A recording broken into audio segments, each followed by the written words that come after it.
बच्चों हम लोग क्लास 10 का जो साइंस का चैप्टर 1 है उसे हम लोग कंप्लीट कर चुके थे इसके पहले के वीडियोज़ में। जो भी बच्चे इसके पहले के वीडियोज़ नहीं देख पाए हैं तो वो ज़रूर देखें, ताकि आज हम लोग जो क्वेश्चंस करने वाले हैं प्रीवियस ईयर क्वेश्चंस, उन क्वेश्चंस को समझ पाए, उनके कंसेप्ट को और क्लियर से और अच्छे से प्रिपेयर कर पाए। तो चलिए देखते हैं। हम लोग पहला क्वेश्चन देख रहे हैं आज, जो 2025 में आया हुआ था 1 नंबर के लिए। क्या है? Electrolysis of water is a decomposition reaction.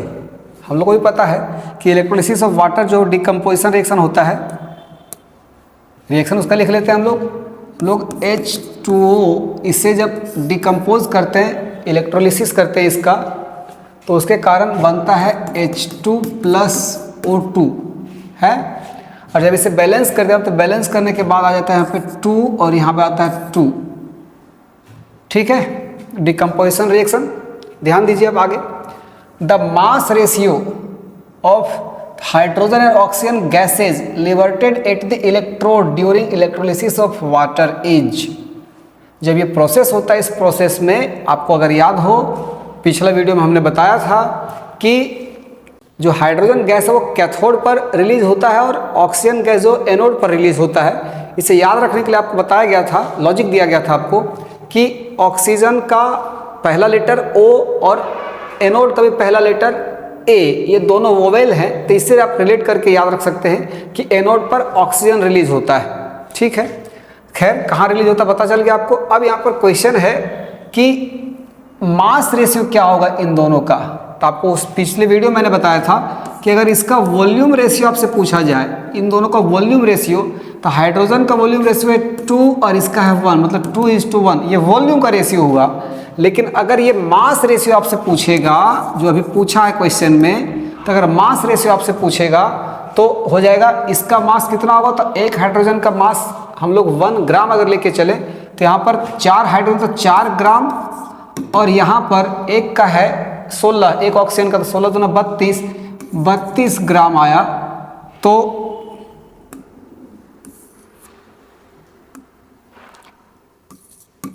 32 ग्राम आया। अगर यहाँ पर रेशियो निकालते क्या आएगा 1:8, है ना। समझ पाए? तो याद रहेगा, इसको ध्यान रखना चाहिए आपको कि जब वॉल्यूम का रेशियो बोलेगा तो 2:1, लेकिन अगर मास का रेशियो पूछा तो 1:8। मुझे पता है कि मैक्सिमम बच्चे 2025 के क्वेश्चन में ये 1:2 टिक करके आए होंगे, लेकिन ये आंसर गलत है, क्योंकि इस बार आपको मास का रेशियो पूछा था, मास रेशियो पूछा था, वॉल्यूम रेशियो नहीं पूछा था। तो इसका आंसर हो जाएगा 1:8। ठीक है, चलिए अगला क्वेश्चन देखते हैं। एसर्शन रीजन से रिलेटेड क्वेश्चन है। इसमें पहला ऑप्शन आपको दिया है कि A और R, मतलब एसर्शन और रीजन दोनों का दोनों सही है, and reason is the correct explanation of assertion. दूसरा, एसर्शन और रीजन दोनों सही है, लेकिन जो रीजन है वो करेक्ट एक्सप्लेनेशन नहीं है एसर्शन का। तीसरा बोला कि दोनों एसर्शन ट्रू है लेकिन रीजन गलत है। और चौथा ऑप्शन दिया आपको कि एसर्शन गलत है, रीजन सही है। चलिए खैर यहाँ पर इन चीज़ों को पढ़ते हैं। क्वेश्चन नंबर 2 यहाँ है। चलिए क्या कहता है एसर्शन में कि डिकम्पोजिशन रिएक्शन जो है, decomposition reaction are generally endothermic reactions. आप अगर याद होगा आपको बच्चों, तो जितने हम लोग डिकम्पोजिशन रिएक्शन देखे उसमें से मैक्सिमम में आपको एनर्जी का जरूरत पड़ता था, मतलब एनर्जी उसको देते थे, चाहे हीट के फॉर्म में, चाहे इलेक्ट्रिसिटी के फॉर्म में, चाहे सनलाइट के फॉर्म में। तो जब उसे हम एनर्जी देते थे तब वो प्रोसेस कंप्लीट करता था, मतलब एंडोथर्मिक रिएक्शन। लेकिन मैक्सिमम, सब के सब नहीं। ठीक है ना, ये रूल नहीं है कि डिकम्पोजिशन रिएक्शन हमेशा का एंडोथर्मिक होगा, लेकिन मैक्सिमम जो जनरली डिकम्पोजिशन रिएक्शंस होते हैं वो एंडोथर्मिक होते हैं, क्योंकि उन्हें हीट का जरूरत पड़ता है, एनर्जी का जरूरत पड़ता है। तो वही कहा गया decomposition reactions are generally endothermic reactions. मतलब ये एसर्शन सही है, ये स्टेटमेंट सही दिया हुआ है, क्योंकि जनरली बोला, सब के सब अगर बोलता ऑलवेज, अगर यहाँ पर बोलता decomposition reactions are always endothermic, तो ये गलत हो जाता, लेकिन जनरली बोलने के कारण ये सही हो गया है। ठीक है, अगला देखते हैं रीजन क्या है इसमें। रीजन क्या दिया हुआ, decomposition of organic matter into compost. जो ऑर्गेनिक मैटर होते हैं वो जब कंपोस्ट में डिकम्पोज होते हैं, मतलब जो ऑर्गेनिक पदार्थ हैं, ऑर्गेनिक मटेरियल हैं, वो जब कंपोस्ट बनते हैं तो वहाँ पर is an exothermic reaction, exothermic process होता है। ये आपको पढ़ाया गया है, हम जब पढ़ाए थे इस टॉपिक को तो आपको ये एग्जांपल दिए थे कि जो ऑर्गेनिक मटेरियल्स है जब उसको हम लोग कंपोस्ट मतलब ज़मीन के नीचे गाड़ देते हैं और कुछ महीनों के बाद जब वो कंपोस्ट में कन्वर्ट होता है तो वो एक्सोथर्मिक रिएक्शन होता है, मतलब वहाँ से हीट प्रोड्यूस होता है, हल्का हल्का हीट प्रोड्यूस होता है, तो एक्सोथर्मिक रिएक्शन होता है। जबकि वहाँ पर देखिए डिकम्पोज हुआ है ना, ऑर्गेनिक मटेरियल्स तो डिकम्पोज होकर बने थे कंपोस्ट, यहाँ पर डिकम्पोजिशन रिएक्शन है, लेकिन इस यहाँ पर ये एक्सोथर्मिक दिखा रहा है। मतलब हमेशा जितने डिकम्पोजिशन है सबके सब एक्सोथर्मिक, सबके सब एंडोथर्मिक नहीं होते, कुछ कुछ डिकम्पोजिशन एक्सोथर्मिक भी होते हैं, इसलिए ऑलवेज कहना सही नहीं था। समझ पाए ना? अब ये स्टेटमेंट भी मेरे हिसाब से सही है, क्योंकि decomposition of organic matter into compost, जब वो कंपोस्ट में बदलता है तो एक्सोथर्मिक रिएक्शन होता है, ये बात भी बिल्कुल सही है। मतलब यहाँ पर एसर्शन और रीजन दोनों के दोनों सही है, लेकिन ये करेक्ट एक्सप्लेनेशन नहीं है ऊपर वाले का। मतलब हम नहीं कह सकते ऐसा कि ये बिल्कुल ऐसा एक्सप्लेनेशन इसके चक्कर में ऊपर वाला प्रूव हो जा रहा है, इसलिए यहाँ पर दोनों सही, लेकिन रीजन आप एक्सप्लेनेशन जो है वो गलत है। मतलब यहाँ ऑप्शन नंबर बी आपका आंसर होना चाहिए, क्योंकि दोनों का दोनों सही है, but reason is not the correct explanation of assertion. समझ पाए? चलिए आगे बढ़ते हैं, है ना। चलिए आगे बढ़ते हैं, अगला क्वेश्चन हमारा है, ये देखिए, ये एक्टिविटीज आपको करा रहे थे, उस एक्टिविटीज में क्वेश्चन था, ये पिक्चर अगर ध्यान हो, क्या कहा गया, a student performs the following experiment in his school laboratory. ठीक है, तो ये पिक्चर में आपको दिखाया गया है कि यहाँ पर डाइल्यूट सल्फ्यूरिक एसिड है, मतलब H2SO4 है, और इसके साथ जिंक के ग्रेनुअल्स डाले गए, मतलब जिंक है Zn और H2SO4। तो आपको भी अगर ध्यान हो यहाँ पर रिएक्शन, तो जिंक और हाइड्रोजन रिएक्टिविटी सीरीज अगर याद होगा तो रिएक्टिविटी सीरीज में जिंक ऊपर रहता है और हाइड्रोजन नीचे रहता है। मतलब यहाँ पर जिंक जो हाइड्रोजन को डिस्प्लेस कर देगा तो बन जाएगा ZnSO4, ये हो जाएगा ZnSO4 plus H2, hydrogen gas यहाँ से निकलता है। और अगर आपको पिक्चर अच्छे से याद हो एक्टिविटीज़ का, तो यहाँ पर इस तरह का सिंबल था H2 गैस का, याद है? तो यहाँ से हाइड्रोजन गैस इवॉल्व होता है, बाहर निकलता है, क्योंकि यहाँ पर हाइड्रोजन गैस इस रिएक्शन के कारण प्रोड्यूस होता है। चलिए अब क्वेश्चन देख लेते हैं, क्वेश्चन क्या है, बोला list 2 observations to justify that in this experiment a chemical change has taken place. मतलब यहाँ पर आपको 2 ऐसा ऑब्जर्वेशन बताना जिसके कारण ये प्रूव हो सके कि यहाँ पर केमिकल चेंज हुआ है। ठीक है, तो हम कह सकते हैं कि पहला तो आपको दिख रहा है कि यहाँ हाइड्रोजन मतलब गैस इवॉल्व हुआ, पहला इसका क्या आंसर हो जाएगा कि यहाँ पर हाइड्रोजन गैस इवॉल्व हुआ है, और दूसरा यहाँ पर ये थोड़ा सा जो आपको दिख रहा है फ्लास्क, वो फ्लास्क थोड़ा सा गर्म हो जाता है, इसका टेम्परेचर चेंज करता है। एक्सपेरिमेंट अगर आप करिएगा कभी तो आपको पता चलेगा फ्लास्क का टेम्परेचर थोड़ा सा चेंज, मतलब एक्सोथर्मिक रिएक्शन का एग्जांपल होता है ये थोड़ा सा अपना टेम्परेचर चेंज करता है। तो ये फ्लास्क का टेम्परेचर बढ़ जाता है, मतलब यहाँ कह सकते हैं चेंज इन टेम्परेचर, टेम्परेचर में चेंजिंग देखने को मिलता है, एक्सोथर्मिक का एग्जांपल है। तो ये दोनों ऑब्जर्वेशन यहाँ पर है, जिसके चक्कर में हम कह सकते हैं कि यहाँ पर केमिकल चेंज देखने को मिला है। समझ पाए? ये हाइड्रोजन गैस बनने का मतलब क्योंकि न्यू सब्सटेंस बना, नया तरह का मटेरियल बना, क्योंकि यहाँ पर दोनों में से कोई गैस था नहीं, और गैस निकला उसका मतलब पक्का यहाँ पर नया सब्सटेंस बना है, उसी के चक्कर में निकल रहा है वो गैस। और नया सब्सटेंस तभी बनता है जब केमिकल चेंज होता है। इसके साथ साथ दूसरा सपोर्ट है कि यहाँ पर टेम्परेचर भी चेंज देखने को मिला, हल्का सा वो बीकर जो टेस्ट ट्यूब है वो हल्का सा गर्म हो जाता है, सॉरी टेस्ट ट्यूब में फ्लास्क, जो कॉनिकल फ्लास्क वो थोड़ा सा गर्म हो जाता है, उसके चक्कर में टेम्परेचर चेंज देखने को मिलता है। तो दोनों सपोर्ट करता है केमिकल चेंज को।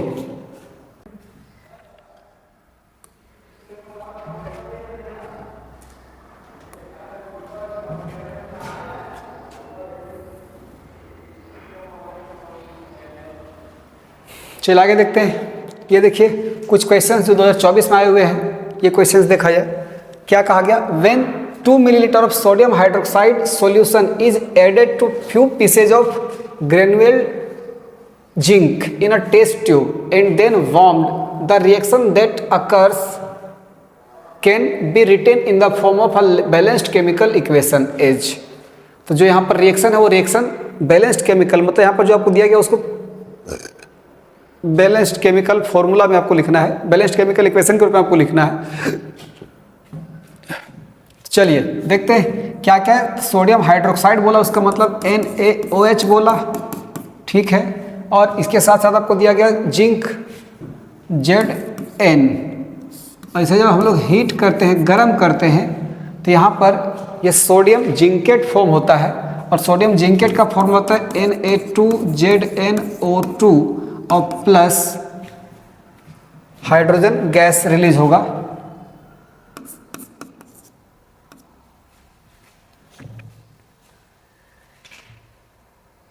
तो चलिए अब इसे बैलेंस कर लेते हैं। देख लीजिए यहाँ पर सोडियम आपका 2 दिख रहा है, तो यहाँ पर अगर मैं इसको 2 सोडियम कर देता हूँ, उसके चक्कर में देखिए ये हो गया 2 ऑक्सीजन और हाइड्रोजन भी 2 है, तो हाइड्रोजन तो 2 सही है, ऑक्सीजन भी 2 सही है, लेकिन जिंक शायद बैलेंस हो गया। ये देख लीजिए 2 ऑक्सीजन है, 2 हाइड्रोजन है, 2 सोडियम है और जिंक, ये मुझे लगता है 2NaOH प्लस Zn, ये ऊपर वाला ऑप्शन नंबर बी। आंसर भी आपको देख सकते हैं, ऑप्शन नंबर बी दिया हुआ है, समझ पाए। यहाँ पर ये देखिए सोडियम जिंकेट जो है, इसे कहते हैं हम लोग सोडियम जिंकेट। एक्चुअली यहाँ पर जिंकेट एक आयन है, आप क्लास 9 में पढ़े होंगे केमिकल फॉर्मूला बनाने का प्रोसेस, क्रिस क्रॉस मेथड पढ़ते थे आप। तो यहाँ पर एक है सोडियम और एक है जिंकेट ZnO2, ये जिंकेट। सोडियम का आयन होता है 1 और जिंकेट का आयन होता है 2, तो क्रिस क्रॉस पढ़ते थे आप, ये यहाँ और ये यहाँ चला गया, तो ये Na2 और ZnO2 बना, Na2ZnO2 बना, ये रहा सोडियम जिंकेट, ठीक है। तो जब कभी भी सोडियम हाइड्रोक्साइड जिंक के साथ रिएक्शन करेगा तो बनाएगा सोडियम जिंकेट और प्लस H2 गैस रिलीज करता है इस जगह से। अब बैलेंस करके आपका ये आंसर हो गया। ऐसे इस चीज़ को हम लोग पढ़ेंगे आगे, एसिड बेस जब को पढ़ाया जाएगा तो वहाँ पर एक रिएक्शन देखने को मिलेगा जिसमें बेस जो होता है वो जब मेटल के साथ रिएक्ट करता है तो क्या रिएक्शन होता है, वो वहाँ पर आगे पढ़ेंगे तो और क्लियर आपका हो जाएगा।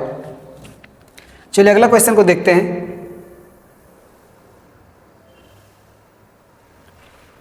बोला select from the following a decomposition reaction in which source of energy for decomposition is light।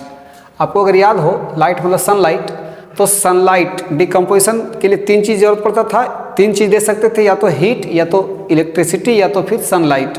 तो अगर याद हो तो सनलाइट में आपको बताया गया था कि AgCl या तो AgBr सिल्वर क्लोराइड या सिल्वर ब्रोमाइड जब होगा तो वो डिकम्पोज होता है सनलाइट के प्रेजेंस में, और उस केस में वो Ag+Cl2 या Ag+Br2 बनाता है।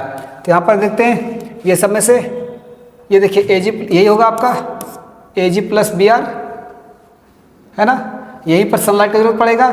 इसमें क्या चाहिए था, हीट, याद है। यहाँ पर आपको इलेक्ट्रिसिटी की जरूरत पड़ता है, इलेक्ट्रोलिसिस होता है इसका, और यहाँ पर भी आपको इसको हीट देने की जरूरत पड़ता है। यहाँ है सिर्फ जो सनलाइट का जरूरत पड़ता है, ठीक है। तो ये आपका रिएक्शन हो जाएगा ऑप्शन नंबर सी, ये आंसर सही होगा। चलिए आगे बढ़ते हैं। यहाँ पर कहा गया है इस रिएक्शन में the reaction given above is a redox reaction because in this case, ये रेडॉक्स रिएक्शन है। क्यों है रेडॉक्स रिएक्शन, उसके पीछे का रीजन तो थोड़ा ध्यान से देखते हैं। रेडॉक्स का मतलब अगर आपको याद होगा तो जिस रिएक्शन में रिडक्शन और ऑक्सीडेशन दोनों होता है उसे कहते थे रेडॉक्स रिएक्शन। यहाँ पर चेक करते हैं, अगर थोड़ा सा और याद हो आपको तो ऑक्सीडेशन का मतलब क्या था, ऑक्सीजन का बढ़ना या फिर हाइड्रोजन का कम हो जाना ऑक्सीडेशन कहलाता है। और रिडक्शन का मतलब पढ़े थे आप कि ऑक्सीजन का घटना या ऑक्सीजन का घटना या हाइड्रोजन का बढ़ जाना, इसे कहते थे आप रिडक्शन। तो चलिए चेक करते हैं यहाँ पर क्या हो रहा है। तो देखिए MnO2 मैंगनीज डाइऑक्साइड जो आपका है, ये मैंगनीज Mn के साथ 2 ऑक्सीजन है और यहाँ पर मैंगनीज के साथ एक भी ऑक्सीजन नहीं है।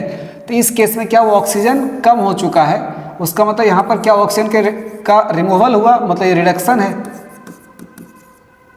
और यहाँ पर देखिए HCl में, तो यहाँ पर देखिए हाइड्रोजन के साथ एक भी ऑक्सीजन नहीं है, लेकिन यहाँ पर हाइड्रोजन के साथ एक ऑक्सीजन आ चुका है। यहाँ पर हाइड्रोजन के साथ एक ऑक्सीजन आ चुका था, क्या बन गया, ऑक्सीडेशन, है ना। तो इस यहाँ पर देखिए इस रिएक्शन में चूंकि रिडक्शन ऑक्सीडेशन दोनों है, इसलिए इसे कहेंगे रेडॉक्स रिएक्शन। यहाँ पर आपको ध्यान दीजिए तो MnO2 जो है उसका रिडक्शन हुआ है और रिडक्शन होकर बना MnCl2, और HCl का ऑक्सीडेशन और ऑक्सीडेशन होकर बना क्या H2O। अगर यहीं पर आपसे पूछा जाए कि यहाँ पर रिड्यूसिंग एजेंट कौन है, तो आपको अगर याद हो तो रिड्यूसिंग एजेंट कौन होता था, जिसका ऑक्सीडेशन होता है वो रिड्यूसिंग एजेंट होता था।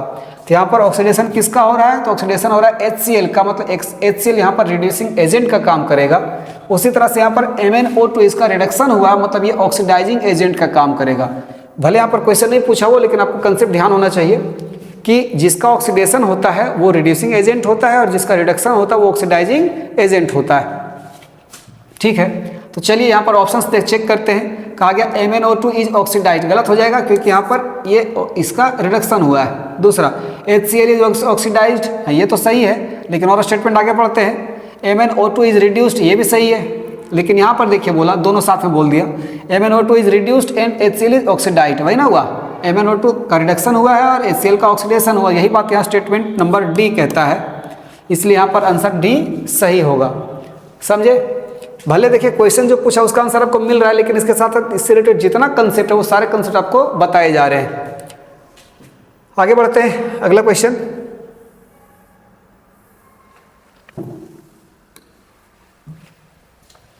चलिए, एसर्शन रीजन से रिलेटेड क्वेश्चन है। क्वेश्चन क्या कह रहा है, तो एसर्शन क्या बोला, hydrogen gas is not evolve when zinc reacts with nitric acid. Nitric acid, ये जिंक है आपका, जिंक जब नाइट्रिक एसिड से मतलब HNO3 से रिएक्ट करता है तो रिएक्ट करने के बाद हाइड्रोजन गैस रिलीज नहीं करता। जनरली क्या होता है कि जब कभी भी मेटल किसी एसिड से रिएक्ट करेगा तो पक्का हाइड्रोजन गैस रिलीज करता है। ये टॉपिक इस यूनिट मतलब इस चैप्टर में नहीं है, ये जब हम लोग पढ़ेंगे एसिड बेस और मेटल नॉन मेटल मतलब चैप्टर 2 और 3 पढ़ेंगे उस समय ये चीज़ ये टॉपिक आपका क्लियर होगा। लेकिन अभी क्वेश्चन है तो थोड़ा देख लेते हैं इसको। याद रखिएगा कि जब कोई मेटल किसी एसिड से रिएक्ट करता है, मेटल जब एसिड से रिएक्ट करता है तो बनाता है salt plus hydrogen gas release करता है। ये जनरली सब में होता है, लेकिन कुछ एक्सेप्शन है, कुछ अपवाद है। जैसे अगर ये एसिड नाइट्रिक एसिड अगर होगा तो इस केस में यहाँ हाइड्रोजन गैस रिलीज नहीं होता है। तो ये बात एकदम सही कहा गया कि hydrogen gas is not evolve when zinc reacts with nitric acid. अब ऐसा क्यों होता है, तो जो यहाँ पर नाइट्रिक एसिड से रिएक्शन करने पर जो H2 निकल रहा होगा वो H2 को HNO3 फिर से रिएक्शन में पार्टिसिपेट करवा लेता है। उसके साथ क्या करता है, देखिए यहाँ पे nitric acid oxidises the hydrogen gas produced to water and itself gets reduced. मतलब नाइट्रिक एसिड फिर से उसका ऑक्सीडेशन करवा लेता है हाइड्रोजन गैस का, और ऑक्सीडेशन करा के उसे क्या बना देता है, पानी बना देता है, वाटर बना देता है। मतलब जो H2 निकल रहा होगा उसका फिर से रिएक्शन में पार्टिसिपेशन करवाया और उसे वाटर बना दिया। समझ पाए क्यों ऐसा करता है, क्योंकि जो नाइट्रिक एसिड है वो हाईली ऑक्सीडाइजिंग एजेंट है, वो किसी का ऑक्सीडेशन करवा सकता है। तो इसलिए हाईली ऑक्सीडाइजिंग एजेंट होने के कारण यहाँ पर जो H2 निकल रहा था उसे वाटर में कन्वर्ट कर दिया ऑक्सीडाइज करा के। मतलब इस रिएक्शन में आपको H2 निकलता हुआ नजर नहीं आएगा। ठीक है, तो ये पहला स्टेटमेंट भी बिल्कुल सही है और रीजन भी इसका बिल्कुल सही है और एक्सप्लेनेशन भी मेरे हिसाब से सही होना चाहिए। इसका आंसर देख लेते हैं, यहीं पे बोला both assertion and reason are true and reason is the correct explanation of assertion, है ना। समझ पाए। ये एक्सेप्शन ध्यान रखिएगा कि नाइट्रिक एसिड एक ऐसा एसिड है जो हाईली ऑक्सीडाइजिंग एजेंट है। मतलब ये किसी दूसरे का जो यहाँ से हाइड्रोजन गैस निकल रहा है उसका ऑक्सीडेशन करवा देता है और करवा के उसे वाटर में कन्वर्ट कर देता है। मतलब हाइड्रोजन गैस बाहर निकल ही नहीं पाता। ठीक है, बाकी सब केस में बाकी अगर कोई मेटल एसिड से रिएक्ट करेगा तो पक्का वहाँ हाइड्रोजन गैस रिलीज करेगा, लेकिन in case of nitric acid ये ऐसा नहीं होता। पूछा जा सकता है इसे, और इस टॉपिक को, इस कंसेप्ट को और अच्छे से समझेंगे हम लोग जब चैप्टर 2 और 3 को पढ़ेंगे तब। ठीक है, आगे बढ़ते हैं। अगला क्वेश्चन है, name the type of chemical reaction in which calcium oxide reacts with water. क्या बोला, name the chemical reaction in which calcium oxide जब पानी से रिएक्ट करता है, वाटर से रिएक्ट करता है, तो बोला इस रिएक्शन का नाम आप क्या लिखते। पहले इसको देखते हैं क्या बनेगा ही। तो जब कैल्शियम ऑक्साइड वाटर से रिएक्ट करता है तो बनाता है कैल्शियम हाइड्रोक्साइड। ये सारी चीज़ें आपको पढ़ाया गया, जब हम चैप्टर पढ़ रहे थे उस समय ये सारी चीज़ें आपको पढ़ाया गया है। ये जरूर अगर आपको समझ में भी आ रहा है तो अच्छी बात है, और अगर नहीं समझ में आ रहा है तो इसके पीछे के जो वीडियोज़ हैं जो चैप्टर को पढ़ाते समय बनाया गया है उसे ज़रूर आप एक बार देखें। वहाँ देखने पर आपको ज़्यादा अच्छे से समझ में आने लगे ये सारे क्वेश्चंस। तो कैल्शियम ऑक्साइड जब पानी के साथ रिएक्ट करता है वाटर से तो बनाता है कैल्शियम हाइड्रोक्साइड, और यहाँ पर इसके साथ साथ हीट प्रोड्यूस होता है। ये एक्सोथर्मिक रिएक्शन होता है। आपको पढ़ाए थे जब उसमें बताए थे कि कैल्शियम हाइड्रोक्साइड जो होता है ये वाइट वॉश करने, मतलब दीवार को वाइट करने में, जैसे दीपावली के पहले आप जब दीवार को वाइट कलर से चूना से पेंट करते हैं तो वो ये कैल्शियम हाइड्रोक्साइड ही होता है जिसको वहाँ पर पुताई करते हैं। ठीक है, अब क्वेश्चन पूरा पढ़ लेते हैं। बोला name the type of chemical reaction in which calcium oxide reacts with water. ठीक है, तो सोचिए ये कौन सा रिएक्शन होगा? Combination, decomposition, displacement, double displacement, redox, ये पांचों में से कौन सा होगा? तो यहाँ पर देखिए, चूंकि दो रिएक्टेंट मिलके एक प्रोडक्ट बना रहा है, और ऐसा किसमें होता है? कॉम्बिनेशन रिएक्शन में, है ना। तो यहाँ पर ये किसका एग्जाम्पल हो गया? कॉम्बिनेशन रिएक्शन का एग्जाम्पल हो गया। इसके साथ साथ यहाँ पर हीट भी प्रोड्यूस कर रहा है, तो हीट प्रोड्यूस करता है उसे कौन सा रिएक्शन बोलते थे? एंडोथर्मिक और एक्सोथर्मिक, दोनों में से कौन? एक्सोथर्मिक। तो ये हो गया आपका एक्सोथर्मिक रिएक्शन। ठीक है, चलिए और आगे पढ़ लेते हैं question. Justify your answer by giving balanced chemical equation for the chemical. ये तो दे ही दिया, खाली इसको बैलेंस करना बाकी है। तो चलिए बैलेंस कर लेते हैं। कैल्शियम ठीक है, दो बैलेंस्ड है। ये केमिकल रिएक्शन पहले से बैलेंस्ड है, इसको बैलेंस करने की जरूरत नहीं है। ठीक, देख लीजिए आंसर क्या हो गया। Combination reaction, single product is form, वो तो समझ ही गए आप। रिएक्शन ये आपके सामने है ना। तो देखिए, अगर कोई चैप्टर अच्छे से पढ़े होंगे, मेरे वीडियोस को अगर पहले से अगर आप अच्छे से देखे होंगे तो ये सब क्वेश्चंस में कोई दम नहीं है। ये सब क्वेश्चंस बड़ी आसानी से आप सोल्व कर पा रहे हैं और अच्छे से सब कंसेप्ट आप समझ पा रहे हैं। चलिए आगे बढ़ते हैं। अगला क्वेश्चन है, right one chemical equation etch for the chemical reaction in which the following have taken place. मतलब ऐसे केमिकल रिएक्शंस आपका एग्जांपल आप यहाँ पर देना जिसके अंदर ये सब चीज़ें होती हो। चलिए, जैसे पहला बोला चेंज इन कलर। पिछला वीडियो जो हम आपको एक्टिविटीज़ का पढ़ा रहे थे उस समय आपको बताते गए थे कि जो जहाँ जहाँ कलर चेंजिंग देखने को मिलता है, जहाँ पर टेम्परेचर चेंजिंग देखने को मिलता है, उन रिएक्शंस को आप जरूर ध्यान रखिएगा। देखिए क्वेश्चन पूछ दिया, 2024 में पूछा हुआ क्वेश्चन है कि जिस रिएक्शन में कलर चेंज होता हुआ दिखा हो वो उसका एग्जाम्पल आप दीजिए। तो अगर आपको याद हो तो एक्टिविटीज में मैंने पढ़ाया था फेरस सल्फेट। फेरस सल्फेट को जब हम लोग गर्म करते हैं तो गर्म करने के बाद फेरस सल्फेट वो कन्वर्ट हो जाता है ferric oxide plus SO2 plus SO3। वहाँ पर भी कलर चेंजिंग देखने को मिलता है। एक वो एग्जाम्पल था। दूसरा एग्जाम्पल अगर आपको याद हो तो हम लोग जब उसका Fe प्लस जो आयरन था, आयरन और कॉपर सल्फेट, इसके साथ जब रिएक्शन करते हैं तो कॉपर सल्फेट का कलर ब्लू कलर का होता है, और ये ब्लू कलर जब इसके साथ रिएक्शन करता है डिस्प्लेसमेंट रिएक्शन उसके चक्कर में बनता है FeSO4। तो ये जो ब्लू कलर था कॉपर सल्फेट का वो ग्रीन कलर में कन्वर्ट हो जाता है। यहाँ पर क्या था? ब्लू कलर, यहाँ क्या हो गया? ग्रीन, और प्लस क्या बना लेता है? Cu कॉपर बना लेता है। ये रिएक्शन आपको पढ़ाया गया एक्टिविटीज़ में, इसको जरूर ध्यान रखिए।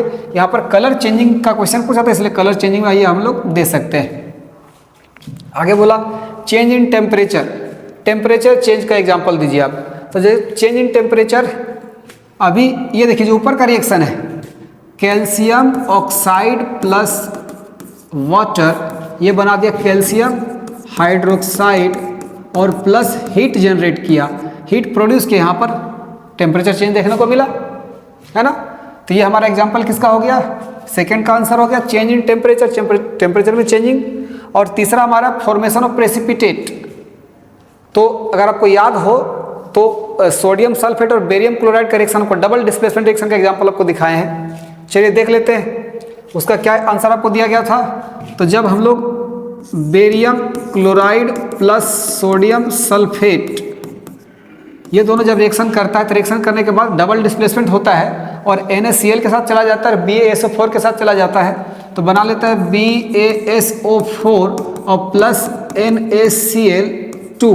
यहाँ पर जो BaSO4 है वाइट प्रेसिपिटेट बनता है, ये वाइट कलर का प्रेसिपिटेट होता है ना। किन्हीं को अगर ध्यान ना हो तो जो पहले हम लोग पढ़ाए उसमें डबल डिस्प्लेसमेंट रिएक्शन पढ़ाते समय ये आपको रिएक्शन दिखाया गया है, और पिछला वीडियो में एक्टिविटीज पढ़ाते समय भी आपको दिखाया गया ये रिएक्शन को। समझ पाए? तो पहला था change in colour, colour change, blue colour से ग्रीन कलर हो गया। दूसरा बताएगा चेंज इन टेम्परेचर, तो टेम्परेचर चेंज यहाँ पर होता है, एक्सोथर्मिक रिएक्शन है। और तीसरा कहा गया था फॉर्मेशन ऑफ प्रेसिपिटेट का फॉर्मेशन, तो ये रिएक्शन है जिसमें ये व्हाइट कलर का प्रेसिपिटेट के रूप में जम जाता है, डबल डिस्प्लेसमेंट रिएक्शन। तो इस प्रकार अब देखते हैं आंसर ही अपना दिया होगा अलग से, ये आंसर भी आप लिख सकते हो। ये सारे के आंसर सही हैं, कोई आंसर गलत नहीं है।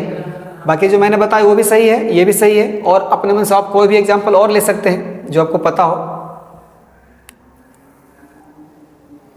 चलिए अगला क्वेश्चन देखते हैं।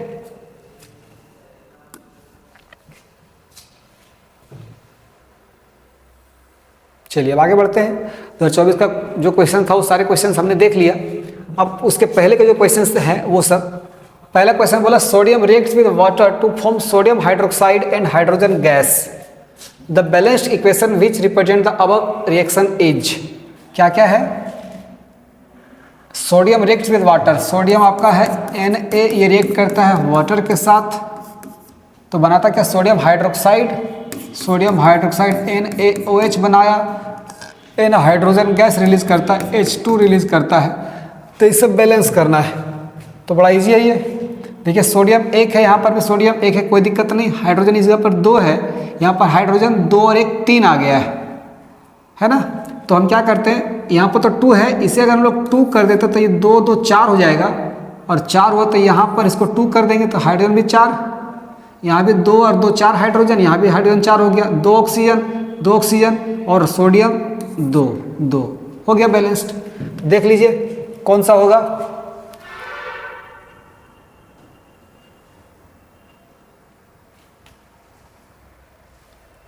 Option number B, Na + 2H2 और 2NaOH + H2। ये देखिए ऑप्शन नंबर बी, ये आपका आंसर होगा इसके लिए सही। चलिए आगे बढ़ते हैं। अगला क्वेश्चन क्या बोला गया? It is important to balance the chemical equations to satisfy the law of conservation of mass. मतलब ये बहुत जरूरी है किसी भी केमिकल इक्वेशन को बैलेंस करना, ताकि वो सेटिस्फाई करे, फॉलो करे किसको? लॉ ऑफ कंजर्वेशन ऑफ मास को। आपको पढ़ाया गया है कि कोई भी केमिकल चेंज या कोई भी केमिकल रिएक्शन होता है वो पक्का लॉ ऑफ कंजर्वेशन ऑफ मास को फॉलो करता है। उसके हिसाब से जो टोटल मास है रिएक्टेंट का और टोटल मास है प्रोडक्ट का, दोनों क्या होने चाहिए? इक्वल होने चाहिए। इसको और दूसरे तरह से आप समझ सकते हैं कि total number of elements, total number of atoms of each element in reactant और total number of atoms in each element in product, मतलब रिएक्टेंट और प्रोडक्ट के जितने अलग अलग एलिमेंट्स हैं उनका जो टोटल नंबर ऑफ एटम्स है वो भी इक्वल होना चाहिए। ठीक है, तो ऐसा होता है तो उसे वो कहते हैं बैलेंस्ड केमिकल इक्वेशन है। चलिए यहाँ पर देखते हैं। तो बोला it is important to balance the chemical equation to satisfy the law of conservation of mass, which of the following statement of the law is incorrect. कौन गलत है ये आपको छांटना है इसमें। चलिए देखते हैं। तो कहा the total mass of elements present in the reactant is equal to the total mass of elements present in product. अभी मैंने समझाया कि बिल्कुल सही है यह स्टेटमेंट। ये आंसर का, इस क्वेश्चन का आंसर ये नहीं है लेकिन यह स्टेटमेंट सही है। दूसरा, the number of atoms of each element remains the same before and after chemical reaction. ये भी बात सही कहा गया कि रिएक्शन के पहले और रिएक्शन के बाद टोटल नंबर ऑफ एलिमेंट जितना था और जितना बाद में आया वो दोनों क्या होगा? इक्वल होगा। मतलब ये बात भी बिल्कुल सही है। तीसरा, the chemical composition of the reactants is same before and after the reaction. यही गलत हो गया। The chemical composition of reactant is same, मतलब जो रिएक्टेंट रहेगा उसका केमिकल कंपोजिशन सेम रहेगा। केमिकल कंपोजिशन सेम कहने का मतलब जो कंपाउंड अभी रिएक्टेंट है रिएक्शन के बाद भी वही कंपाउंड रहेगा। अगर कंपाउंड जो है वही अगर रह गया तो क्या नया प्रोडक्ट बनेगा? नहीं बनेगा। जब नया सब्सटेंस नहीं में तो केमिकल चेंज तो होगा ही नहीं। वो केमिकल चेंज होने के लिए यही तो था कि रिएक्टेंट जो आपस में टूटते हैं, टूट कर कोई नया प्रोडक्ट बनाता है। मतलब कंपोजिशन जो पहले था वो कंपोजिशन अब नहीं रहेगा। मतलब ये स्टेटमेंट ही गलत है और इसका आंसर यही होगा, है ना। ये इसका आंसर होगा ऑप्शन नंबर सी। अच्छा चौथा देख लेते हैं, fourth, mass can neither be created nor can it be destroyed in a chemical reaction. ये बात भी सही है, ये लॉ ऑफ कंजर्वेशन ऑफ मास कहता है कि मास ना तो खत्म हो सकता ना तो इसे आप नया बना सकते हैं। तो तीनों स्टेटमेंट सही था, सिर्फ यही सी स्टेटमेंट गलत था और इसका आंसर भी सी होगा क्योंकि अपने को इनकरेक्ट स्टेटमेंट को छांटना था। ठीक है, आगे बढ़ते हैं अगला क्वेश्चन की ओर। चलिए देखिए, बोला in which of the following the identity of initial substance remains unchanged. ये चारों में से कौन ऐसा है जिसमें जो शुरुआत में सब्सटेंस था बाद में भी वही रहेगा, मतलब उसमें कोई बदलाव नहीं होगा। तो जहाँ तक मुझे पता है कि केमिकल चेंज और फिजिकल चेंज पढ़ाएं आपको, सबसे पहला वीडियो में पढ़ाया गया आपको। तो केमिकल चेंज और फिजिकल चेंज, केमिकल चेंज के अंदर बताया गया था कि नया सब्सटेंस बनता है वो पुराना जैसा नहीं रहेगा, और फिजिकल चेंज में सब्सटेंस चेंज नहीं करते, पुराना वाला सब्सटेंस ही रह जाता है।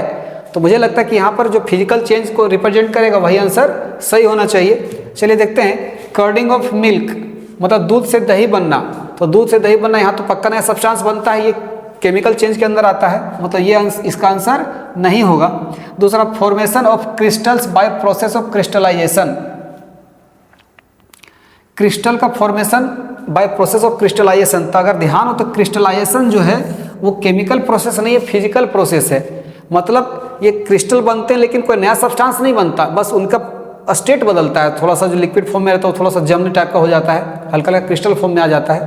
तो ये फिजिकल चेंज को दिखा रहा है, मतलब मेरे हिसाब से यही आंसर सही होना चाहिए। और आगे के देख लेते हैं।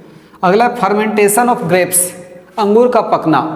तो सॉरी, पकना नहीं, फर्मेंटेशन ऑफ ग्रेप्स मतलब ग्रेप्स का अंगूर का फर्मेंटेशन करना एक प्रोसेस होता है जिसके सहारे आप वो अल्कोहल वगैरह बनते हैं, बियर वगैरह बनता है। तो फर्मेंटेशन ऑफ ग्रेप्स ये आपका केमिकल चेंज के अंदर काउंट होता है। उसी तरह डाइजेशन ऑफ फूड, ये भी आपको पढ़ाया गया है, फूड का डाइजेस्ट होना। तो ये सब के सब केमिकल चेंज है, तीनों क्या है, केमिकल चेंज है, सिर्फ यही आपका फिजिकल चेंज है और यही इसका आंसर, क्योंकि इसमें जैसा था शुरुआत में सब्सटेंस बाद में भी वैसे रहेगा, कोई चेंजिंग उसमें देखने को नहीं मिलेगा। तो क्वेश्चन नंबर 3 का बी आंसर सही है।